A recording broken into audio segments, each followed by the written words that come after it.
Look, there's no doubt about the fact that Dubai is one of the best places to live in today's day and age as an entrepreneur. You have super low taxes, an incredible network that you can tap into, and great weather all year round. However, one thing that nobody talks about is that if you mess up just one part of this relocation process, it could cost you months of your time, which can be super expensive for you and opportunity cost as an entrepreneur. It could lead to tens of thousands of dollars in fees and fines, or in the worst case scenario, you could even accidentally commit tax fraud or not be able to enter the country again. Over the last couple of years, I've seen entrepreneurs make all of the most common mistakes, and I also made a couple of mistakes when I first moved here over 2 years ago. So my goal with this video is to help you not to make any of these very common and very expensive mistakes when you make your move here. My name is Vince from PeakZone, and let's get right into the first mistake that people make when moving to Dubai. And this is the cheap agent or agency trap.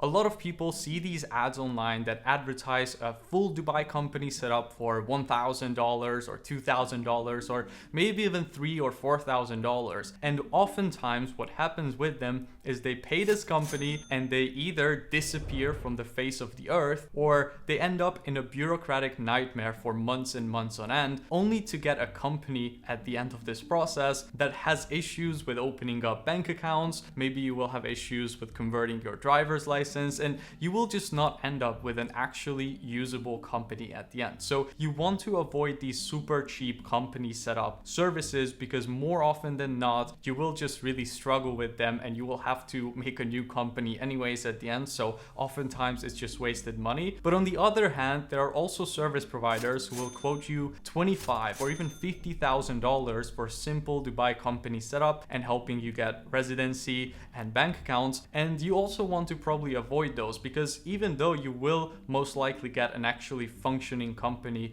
at the end of that, but you are also getting ripped off by tens of thousands of dollars in that process. So my opinion is to go with a premium service provider who will help you set up everything for around $8,000 to $10,000, $12,000 and get you set up in a very timely manner under 30 days, and everything will be done for you, right? There's very few of these companies on the market who actually provide high quality service, and I pride ourselves in being one of those companies that actually care about you as an entrepreneur, because I know how much your time and attention actually matters, because this wasn't my first business that I set up. When I moved to Dubai over 2 years ago, I was already running successful online businesses, so I know exactly how frustrating it can be to make this entire move while you are still trying to keep up with your current company and also grow it at the same time. So anyways, this is the first mistake you want to avoid. Avoid going with the super cheap service providers, and also avoid going with the super expensive ones. Go with someone who is offering the entire setup in the $8,000 to $12,000 range for free zone companies, and generally speaking, then you will have a great experience as long as you can make sure that they have a great track record. If you want help with this process from me personally, you can check the first link in the description down below. Anyways, let's move on to the second mistake. The second mistake is the tax evasion trap. Now, you would be absolutely surprised how many of these Dubai company setup firms give out advice that is simply just absolutely wrong and incorrect. For example, I'm from Hungary, which is a pretty small European country, and what a lot of the firms in Hungary are telling the customers is that you don't actually need to live in Dubai to live this tax-free lifestyle. You should just make a company with us, we'll take care of everything, and then you can just have the money coming into your Dubai company and you can just spend from your company card in all of Europe, and you'll never have to pay taxes. Nobody will ever see your Dubai bank accounts. And this is just straight up ridiculous, and this is actual tax fraud, and you will get fined 100% if you do this, and you could also end up in jail because this is actually illegal to do. And there is so many companies who are giving out similar advice to this, even if it's not illegal to this level, but they are very often giving out super gray zone solutions and ideas. So you want to be really careful with that. You need to make sure to do your own research as well, because you cannot trust a lot of these so-called advisors or agencies. The reality is that when you open up a bank account in Dubai, there is something called FATCA reporting. The bank automatically reports your information to your home country as well, which if you're doing everything legally and you actually get real real tax residency here and you actually make the center of your life the UAE and Dubai, then there's nothing wrong with that, right? Because you get your actual tax residency certificate, you are spending enough time here in the country, so you will not have any tax obligations if everything is done correctly in your home country. But there is no longer like this period that there was 20-30 years ago where you could just open a bank account here and your home country will never be able to access the information from the local banks. It's just not the case anymore. So if you're just thinking about setting up a Dubai company so you can just run some money through it and then spend that money tax-free without your home country ever getting to know about it, then I would highly suggest you against that. It's not a good idea. Trust me, it doesn't end well ever. On top of this, the UAE also has a 9% corporate tax if you are making above 3 million dirhams revenue with your free zone company, and you also need to do proper accounting and proper auditing moving forward into the future. So my whole point is just to know the rules of your home country, know the rules of UAE, and make sure that you are actually staying compliant. This region is no longer the Wild West that it was 20 or 30 or 40 years ago. It's a legitimate and regulated business environment, so you need to treat it as such. But even if you get the legal stuff right and you work with someone good to help guide you throughout this entire process, there's still a trap that a lot of entrepreneurs fall into. And that trap is the real estate rush. Mistake number 3 is rushing into big real estate decisions. This one is also painful to watch because it happens so often. Picture this scenario. You land in Dubai, you are amazed by all of the infrastructure here and all of the amazing buildings, and you immediately start thinking, I need to buy, I need to invest today. Or maybe if you're not looking to buy, but you're looking to immediately lock in a long-term rental, you're just thinking like, wow, I need to get a 1-year lease as soon as possible, ideally even this week. My advice for you is just to stop. Just stop for a second and don't rush a big decision like this. I've seen people sign a 1 or 2 year lease just after a couple days of landing here, and then only after a couple of weeks they realize that they absolutely hate that area. For example, JVC, which I have nothing against JVC, it's not my personal favorite, but a lot of people see the very modern and nice looking apartments in JVC at super affordable prices, and they just immediately rush into signing a long-term lease on it. Only a couple months later, they realize that this area actually has a shit ton of traffic. The sand is everywhere. It's like very hard to get in and out of. There's, a lot of people in there. They might not actually enjoy the area as much, and they just like the apartment that they initially viewed, and they immediately signed on a long-term contract. So my best piece of advice would be to actually try out a couple of different areas in the city for, let's say, 1 week through Airbnb or booking.com. Just get some short-term rentals for a couple of weeks,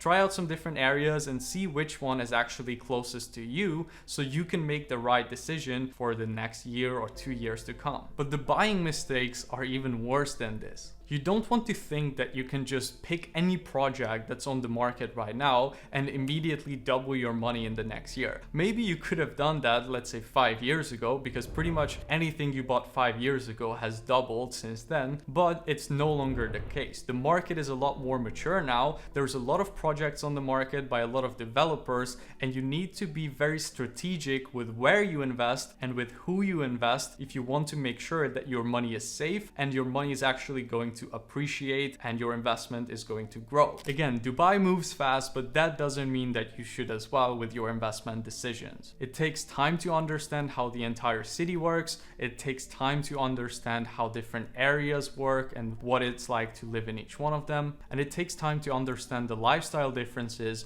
between the different communities. So you want to make sure to give yourself some time before you would lock in a long-term rental or before you would invest your hard-earned cash. Now, mistake number 4 is completely underestimating the heat in Dubai throughout the summer. I think this is one of the biggest reasons why people who come here end up leaving as well, is because maybe they come sometime throughout the summer, maybe they come in June, July, or August, and then they realize that there is this 45 Celsius sauna every time that you walk out the doors.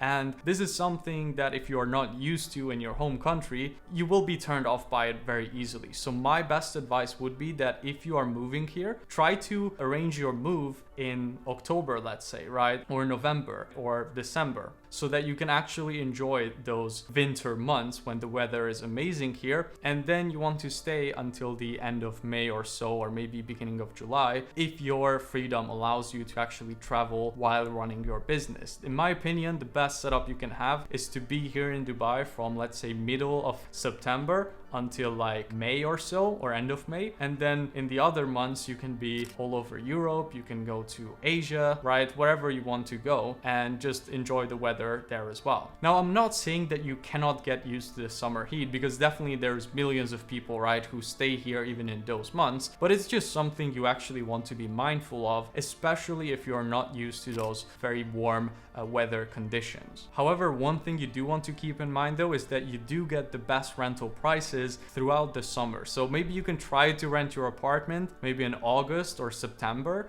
and then you leave for a couple more weeks, and then you come back when you can really enjoy the weather. The fifth and final mistake of this video is not understanding your visa requirements. This one can actually even get you banned from the country if you're not smart about it. Here's the scenario that happens to quite a few people. You get your Emirates ID or get your visa, you're all happy and you think you're all set. After that, you go on a long trip, you travel, and you don't enter the country for 6 months. After that, you try to enter again, only to be informed at the airport that your visa has been cancelled and you no longer have an active visa. Most people don't realize that with a standard residency visa, let's say you have an employment visa or you get an investor visa through your own company, you need to enter the UAE at least once every 180 days. If you miss that deadline, your visa gets cancelled automatically. So imagine trying to explain to the immigration officers at the airport that you didn't know this rule existed. It's super important that you understand this, and really the only way around this is if you get a golden visa, which is usually active for 5 or 10 years. You can get that, for example, through real estate investment. That is one of the ways you could get it. And with that one, you get a lot more flexibility. You don't necessarily have to enter every 180 days. But anyways, this is just something you want to ingrain in your brain, that you need to enter the country at least once every 180 days or your visa will get cancelled. So don't get me wrong, Dubai is an amazing place to live and grow your business and grow your wealth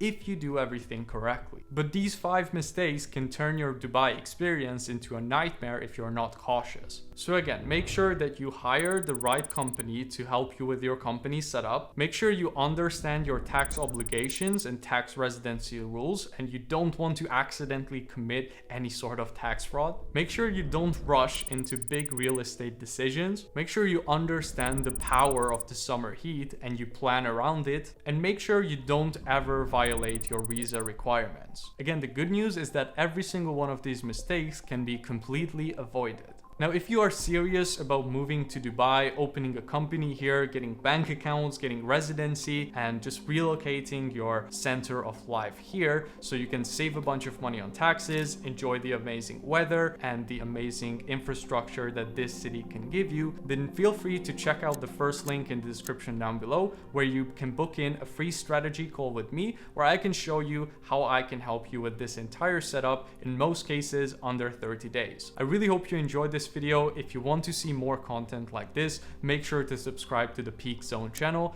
and I will see you in the next video.